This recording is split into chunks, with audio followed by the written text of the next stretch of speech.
Bienvenidos mis hermanos, sean todos ustedes al contenido de Vida Integral en esta semana. Los saludo, espero que estén muy bien, con la bendición de Dios sobre sus vidas. Como ustedes saben, cada semana tratamos de orar y que el mismo Espíritu Santo nos dirija y nos traiga, como solo Él sabe hacerlo, al invitado o invitada que debemos tener. Políticos, famosos, personalidades de los medios, sacerdotes, laicos, amas de casa, no importa. En esta ocasión no puedo abundar mucho, no es necesario, porque Dios nos ha premiado con un sacerdote sumamente especial, no solo por su investidura sacerdotal, la unción sacerdotal que pesa sobre él, sino también por la manera tan trascendental, tan ungida, tan entregada con la que lleva su ministerio. Y sin muchas palabras, yo siento el enorme privilegio de que nos acompañe hoy en Televida y en Vida Integral el reverendo padre Luis Eduardo Jaimes Toro. Bienvenido, padre. ¿Cómo está usted? Muchas gracias. Qué orgullo tenerlo aquí, padre. Puedes tomar asiento. Gracias. Gracias por aceptar la invitación, padre. Pues para mí es una alegría, un gran gozo poder estar compartiendo con todos ustedes aquí, porque vengo de Costa Rica y paso para República Dominicana, sí, y me encuentro sorpresas. Sí. Entre las sorpresas es gente cariñosa, pero gente de fe, pero no una fe como hay en otras partes muy superficial, sino una fe más arraigada en el corazón. Qué bueno saberlo. ¿Y cómo lo han tratado, padre? Ah, maravillosamente bien, no me quiero ir. No sé qué, quédese con nosotros. Y se queda hasta aquí. la llave me la dieron anoche me dieron la llave, no sé sí, dónde, pero una llave me dieron. La llave de la ciudad. Ajá. Qué bueno, padre. Bienvenido a Dominicana, siéntase en su casa, en su patria y sobre todo a su casa, Televida, el canal católico de la familia y sobre todo también ya propiamente de mi parte en este programa que Dios nos ha concedido la oportunidad de hacer con la única misión de comunicar a Dios, llevar a Dios. Qué bueno. Cada palabra, en cada gesto y en cada momento de oración. Qué maravilla, pues eso es lo que deberíamos hacer todos los cristianos, dar a conocer al Dios de la vida. Amén. Qué hermoso, padre. Pues yo sé que todos nuestros hermanos estarán sedientos y emocionados porque usted aquí tiene grandes seguidores, padre, de su manera de evangelizar, de su manera de comunicar a Dios, de llevar a Dios en sentido general. Cuando yo comunicaba hace unos días que iba a estar con usted, mucha gente me comentó, por favor, inclusive sacerdotes, déjale saber al padre Luis Toro, como le conocemos más aquí, que le amamos mucho y que le seguimos. No sé si lo sabía. Pues no me lo sabía. Usted me lo acaba de decir, pero sí me llevé una sorpresa, hermana. ¿Sí? Que encontré estos días que he estado aquí y en Costa Rica, muchos sacerdotes. O sea que ellos van junto con el pueblo y los van animando y también van gustando y saboreando la palabra de Dios. Entonces veo que están cumpliendo esa misión que dice el Señor de ser pastores. Pastor significa pastorear, y pastorear significa conducir las ovejas a buenos pastos, a buenos alimentos. Y el alimento más importante, según dice el maestro, no solo de pan vive el hombre, sino de toda palabra que sale de la boca de Dios. En la palabra de Dios, uno de los alimentos más importantes, e incluso la esencia del cristianismo, está en la Biblia. Amén. Qué hermoso, padre. Yo le cuento, comenzando esta conversación, ¿verdad?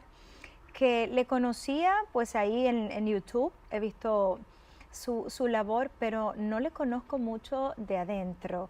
Y eso pasa mucho con casi todos nosotros. Conocemos al padre Luis Toro como el sacerdote, el predicador, pero muy poquitos conocemos al ser humano, al niño, al adulto, a ese hombre de Dios que llega a los pies de Jesús de cierta o tal manera.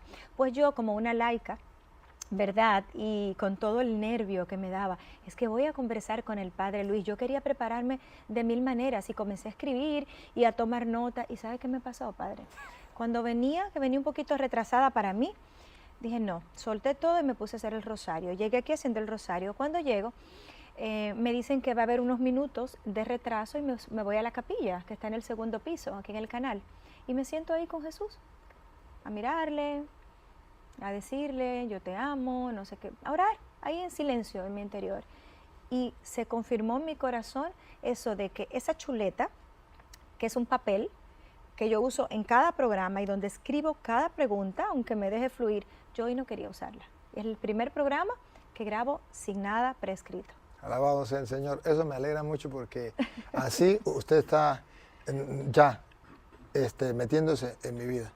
Sí. Porque así es mi vida. Usted está dibujando cómo es mi vida. Mi vida no lleva esquema. Mi vida es, como dice Jesús, el que vive según el Espíritu no sabe de dónde viene ni a dónde va. Y así es mi vida y usted la ha dibujado de esa manera. Pero sí, me gozo mucho saber que quieres conocer un poquito de mi parte, de mi vida espiritual, de mi infancia. Voy a contarle que mi vida comenzó espiritualmente hablando con el Santo Rosario, mi padre y mi madre. ¿A qué edad, padre? Todos los días. Desde que yo tengo uso de razón, Sí. ellos rezaban el Rosario todos los días. Y claro, uno de chiquitico pues se metía en medio de las piernas de la mamá y ahí se quedaba dormido. Pero luego ya cuando fuimos tomando uso de razón, papá ya nos decía, usted ya tiene uso de razón, usted ya se sienta y va a aprender a rezar el Rosario. Y tenemos que aprender a contestar, pero no solamente aprender a contestar, aprender a no quedarse dormido, aprender a no salir corriendo por ahí a jugar. Y entonces nos íbamos aprendiendo a respetar y a centrar la atención en lo que íbamos diciendo. Papá siempre nos decía eso, no solamente en el respeto, que es muy importante, sino el darse cuenta de lo que está diciendo, centrar la atención en cada palabra que pronuncia, para que no salga solamente de los labios, sino que vaya del corazón y sepa a dónde va, para que pase más arriba del techo. Dime cómo es tu concentración y yo te diré cómo es tu oración. Uy. Entonces, de ahí depende, de la concentración depende la oración. Mi vida espiritual comenzó de ahí. Ahí comenzó y se centraba exactamente en eso, porque nosotros, digo uno por allá, yo soy campesino del campo, Sí. lejos de la ciudad, no teníamos opción de ir a misa, iban los mayores, porque nosotros estábamos pequeños, y nosotros nunca íbamos a misa, porque lo de nosotros era el rosario y ya, no salíamos, estábamos en el campo. Una fe más doméstica. Muy pocas veces fuimos a misa, que eran momentos especiales. Ya después que salimos más grandecitos, papá ya nos dejaba ir a la Santa Misa, ¿no? Pero tenía algo en particular, que papá antes de salir nos decía, a ver, van a ir a misa. Cuando regresen, yo les voy a preguntar de qué habló el sacerdote. Pero me tienen que decir el evangelio del que habló el sacerdote. Wow. ¿Y qué dijo el evangelio? No es que me van a responder el chiste que contó el sacerdote, no, eso no. Me van a decir de qué se trataba la palabra de Dios, de qué se trataba la primera lectura, de qué se trataba la segunda lectura, de qué se trataba el evangelio. Y si el que no me responde, lo castigo. Wow. Entonces, claro, nosotros nos íbamos, pero a uno se le olvida, nos echamos de los días. Pero por el camino íbamos, y antes de entrar a la iglesia, mamá decía, recuerde lo que dijo su papá. Que cuando llegue, ahí. que cuando llegue tiene que prestar atención. Y porque al llegar a la casa, él les va a preguntar. Entonces uno estaba pendiente.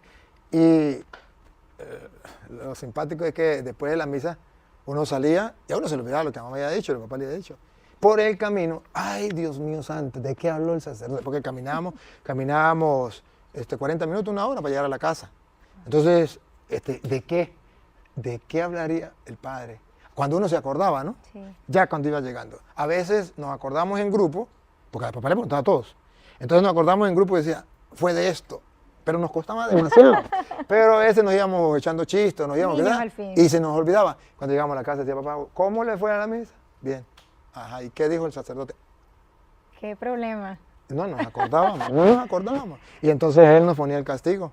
Parecería chistoso, padre, pero recalca usted ahí la importancia de formar a los niños en el respeto, en la concentración, en el valor de la Santa Eucaristía y de los sacramentales y demás, ¿verdad? Claro que sí.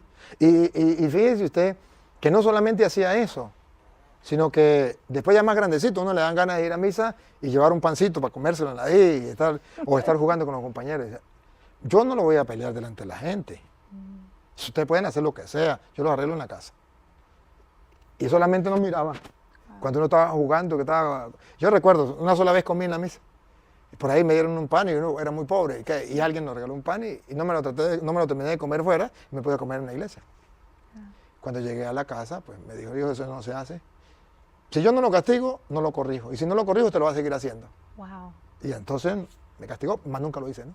Qué interesante. Entonces, luego pues tampoco, cuando miraba a uno corriendo para allá y para acá, entonces él decía, eso no se hace, es la casa de Dios, usted tiene que aprender a respetar.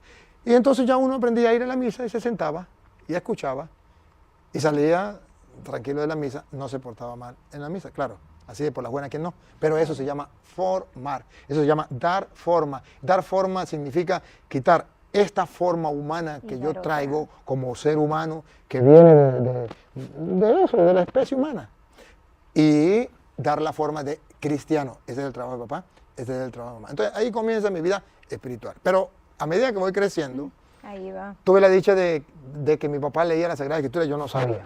Yo no sabía qué era la Biblia, no sabía.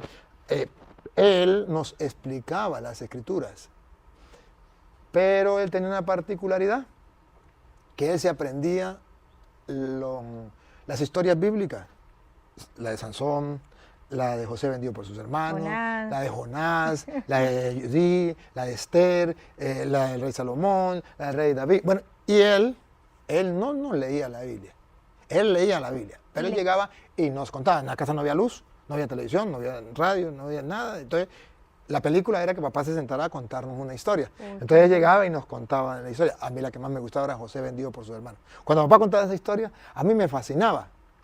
Ahora después, con el paso del tiempo, me doy cuenta por qué me fascinaba. Porque mi vida se parece mucho a José vendido por sus hermanos. Porque yo era el patito feo de la casa.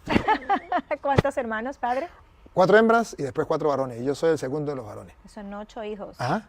Y entonces me gustaba eso. Pero papá entonces nos contaba las historias. Pero después que nos contaba la historia y nosotros fascinados, él decía, sacaba la lección. Esto no se hace. Ve cómo sus hermanos vendieron a José. Eso no se hace. Ve cómo José perdonó a sus hermanos. Eso es lo que tiene que hacerse. Y él nos iba de allí, de cada historia, iba sacando una enseñanza. Y así. ¿Cuándo, padre, recibe usted, en medio de esa familia tan especial, ese papá tan formador, no solo en lo cotidiano, sino también en lo espiritual?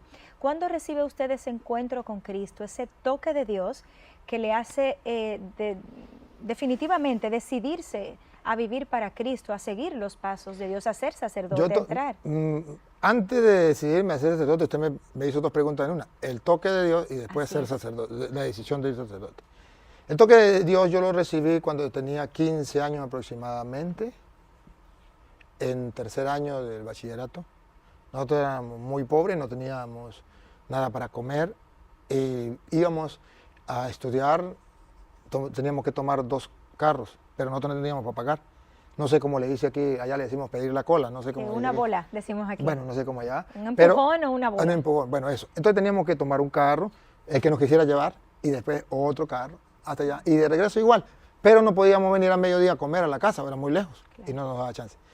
Y cuando por ahí los profesores sabían que nosotros éramos pobres y entonces nos daban la oportunidad de comer, en el comedor había comida, a veces no.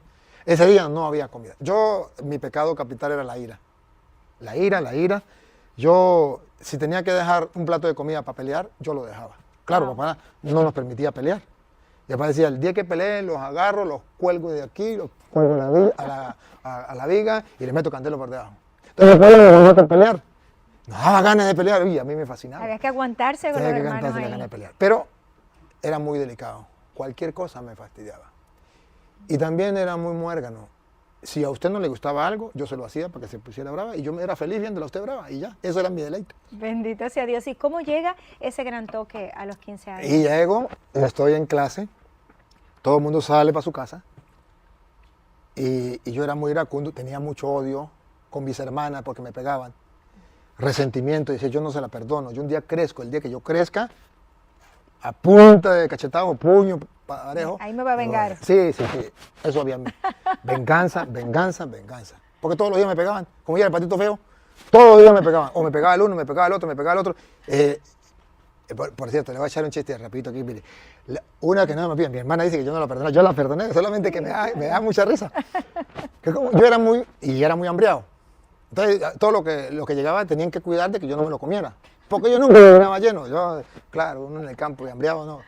Y entonces mi hermana, yo cumplí años el 17 de septiembre y ella el 16 de septiembre compró una chupeta para regalármela el día del cumpleaños y fue y la escondió.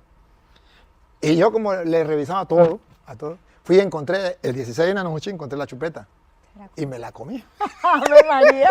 Y no sabía que era el regalo para el cumpleaños.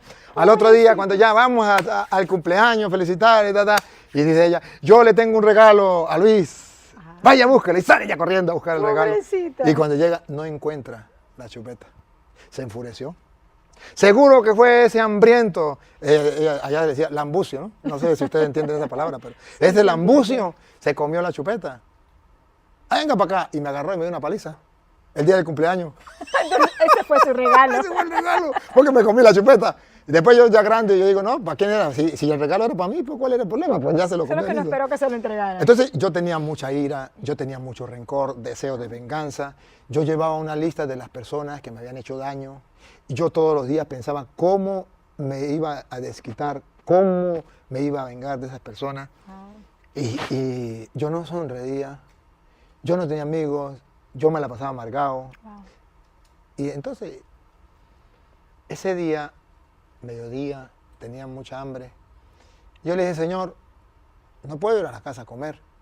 Yo quiero ofrecerte este ayuno obligatorio, te lo ofrezco. Y te lo ofrezco para que me quite el odio, la ira. Yo no soy feliz así, yo no me quiero morir así. ¿Por qué tengo que ser así? Claro, vengo de una familia iracunda. Una familia que, partiendo de mi papá y todos mis tíos, dice, yo de por las buenas soy muy bueno, pero de por las malas soy muy malo. Cuando yo me dejo llevar cuando me llega la ira, yo no sé qué hacer y soy capaz de matar a una persona. Wow. Eso lo he pensado también, ¿no? Claro. Si tengo que matarlo, yo mato, no tenía problema, porque yo vengo de una familia así. Y entonces, eso lo tenía enraizado en el corazón. Y le dije, Señor, yo no quiero ser así. Yo quiero sonreír, yo quiero vivir, yo quiero ser feliz, no quiero tener odio.